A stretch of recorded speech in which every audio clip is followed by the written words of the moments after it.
Hello friends, welcome to engineering tutorial.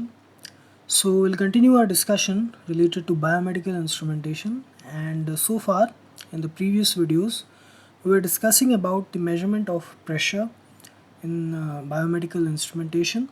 So basically we discussed various methods of how to use displacement transducer along with a diaphragm setup to use it as a pressure transducer, to convert a displacement transducer into a pressure transducer.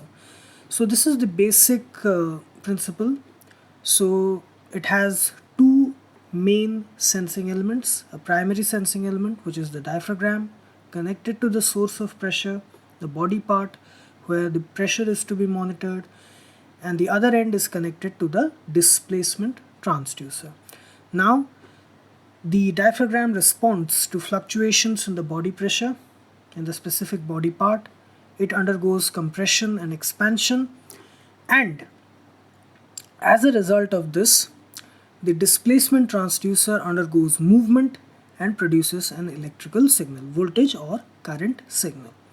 So the commonly used techniques of pressure transducers are capacitive technique we have discussed, strain gauge technique we have discussed, also the angular, linear and angular encoder, optical and magnetic type we have discussed, piezoelectric type, potentiometer type, again resistive. They are the common techniques that are used. So these are some of the basic techniques by which we can employ this measurement of pressure, this whole thing. So in this video we are going to discuss about the inductive method of pressure measurement.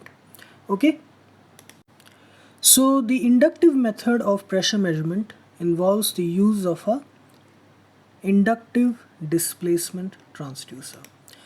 Okay, so we have already discussed about inductive sensor in biomedical instrumentation and also in sensors, transducers and instrumentation. Okay, so I want you to please watch those videos where I have explained it in detail. Here we'll just go in a quick way. So a basic inductive sensor, it operates on the principle of change of inductance.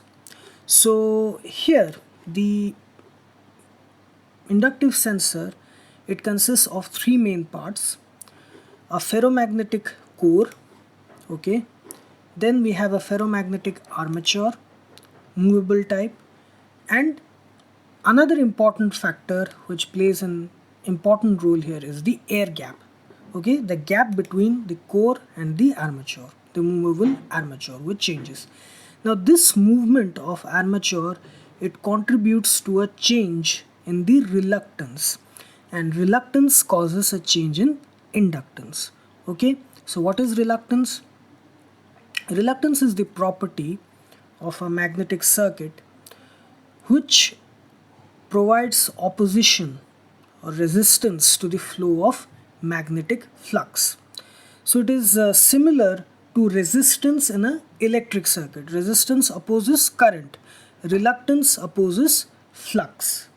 Okay, so reluctance is that property which provides opposition to the flow of magnetic flux in a magnetic circuit.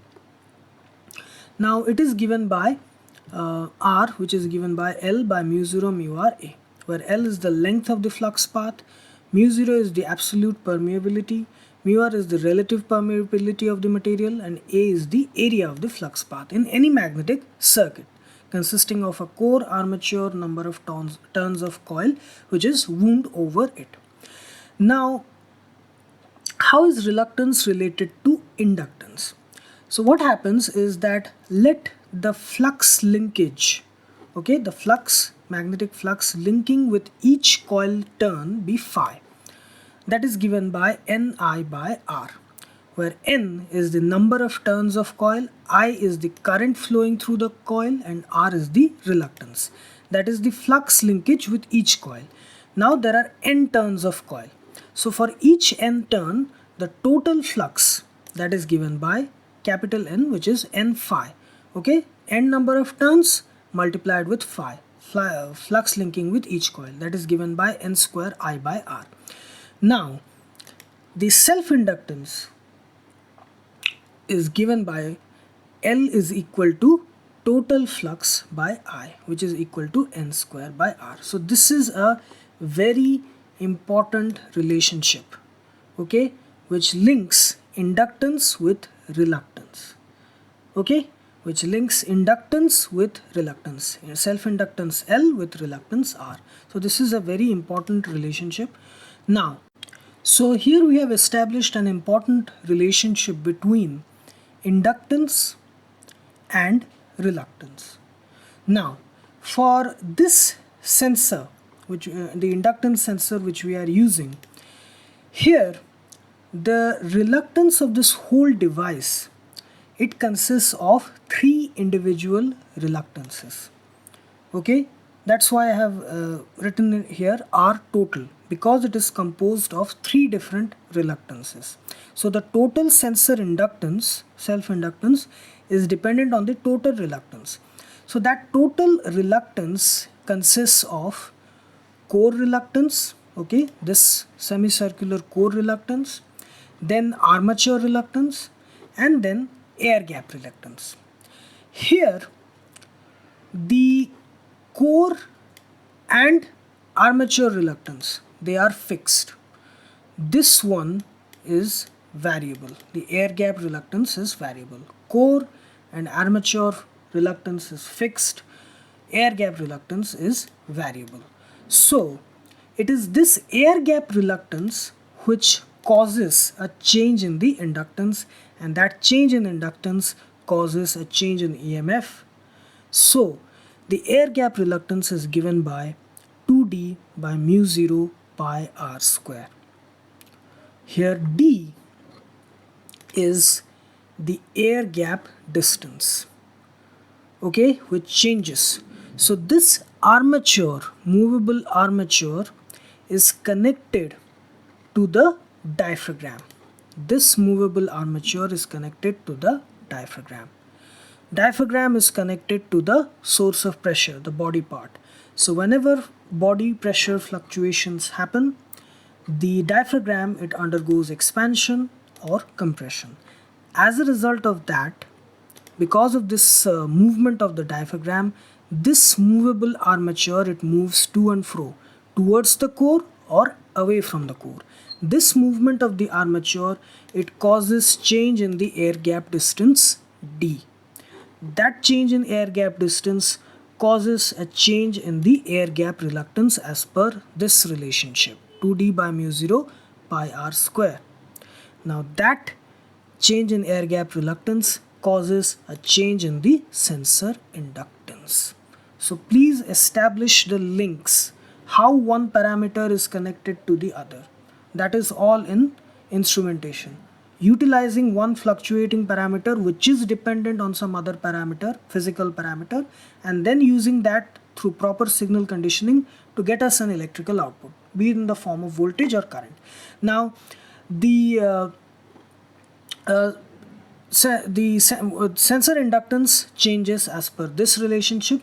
Then it can be converted into suitable voltage or current through proper signal conditioning, through use of any AC bridge or any other operational amplifier or any oscillator circuit. It can be used where inductance forms one circuit element, and it can be converted into suitable voltage or current. So here the important relationship is this, the relationship between inductance and reluctance.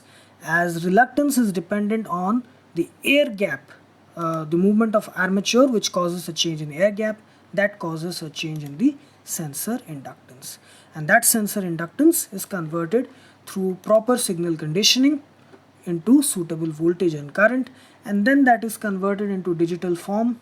Today everything is digitized, through sampling, quantization and coding. It is converted into a digital readout. Okay, so this is the process, the basic operating mechanism of a inductance transducer, which is used for the purpose of measurement of pressure, body pressure. Now it can be anything, pressure relay measured in any specific body part, blood pressure, anything it can be. So this is the inductive pressure transducer. So I hope you like this video, and please subscribe my channel Engineering Tutorial for more such videos related to engineering, science and technology. Have a great day. Thank you very much.